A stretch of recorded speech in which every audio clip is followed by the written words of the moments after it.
My Sabbath begins in the evening. That's a thing that I really want to emphasize, that the rhythm of Sabbath for Jewish people, it's built into the structure of the creation account. It was evening, it was morning, the day.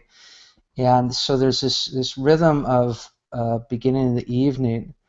And Sabbath begins as we prepare to, we quiet our hearts, we often come into the most intimate of communities that we have, and then we go to sleep.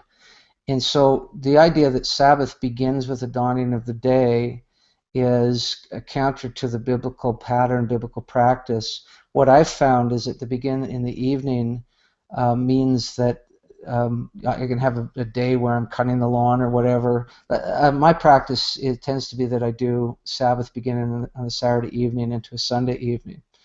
But I can have a day where I do chores, I run around, etc. And then as we prepare for the evening meal, we enter into the Sabbath. In the early days, we actually used to do a Jewish practice of lighting a candle to welcome the Queen Sabbath, to welcome the bride Sabbath to our home. We haven't done that for a long time, but it was really a good, in the early days, to get us established in the rhythm of it.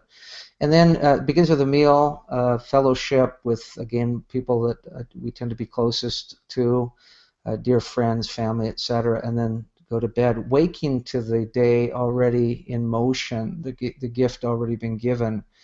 And then because we usually take Sabbath on the Saturday night and the Sunday, we then prepare for worship.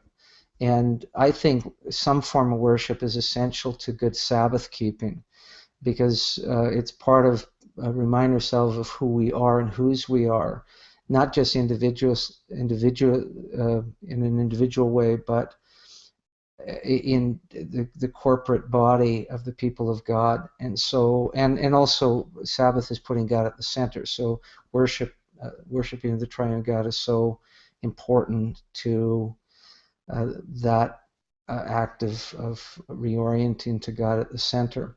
So that's the sort of the two foundation stones. And then a Sunday afternoon would involve different things. Part of the wisdom of Sabbath is you receive the day.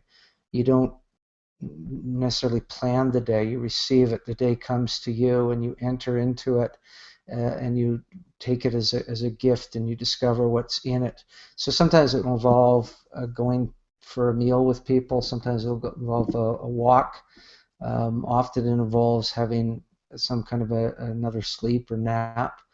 And then moving toward the evening where another meal is enjoyed. And it's best if we mimic some of the Jewish practice, and we've done this with various success, where the meals are prepared ahead of the Sabbath, so you're just enjoying them rather than having to make them. Though for my wife and I, we also enjoy the making of the meal. It's part of the ritual. So we haven't become legalistic. And recently, as we become empty nesters, we've taken Sunday evening to usually go and enjoy some food at a restaurant. I know that's complicates things with us enjoying Sabbath while other people have to work, but there's lots of complexity in this.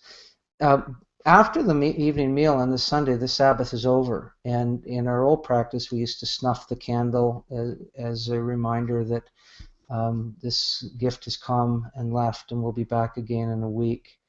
But as I say, we haven't done that for a long time. But the beauty of that is often to get ready for the next day, we may have a couple of hours where we want to go over our schedule, or want to, I'm a professor, so I want to do a little grading or whatnot.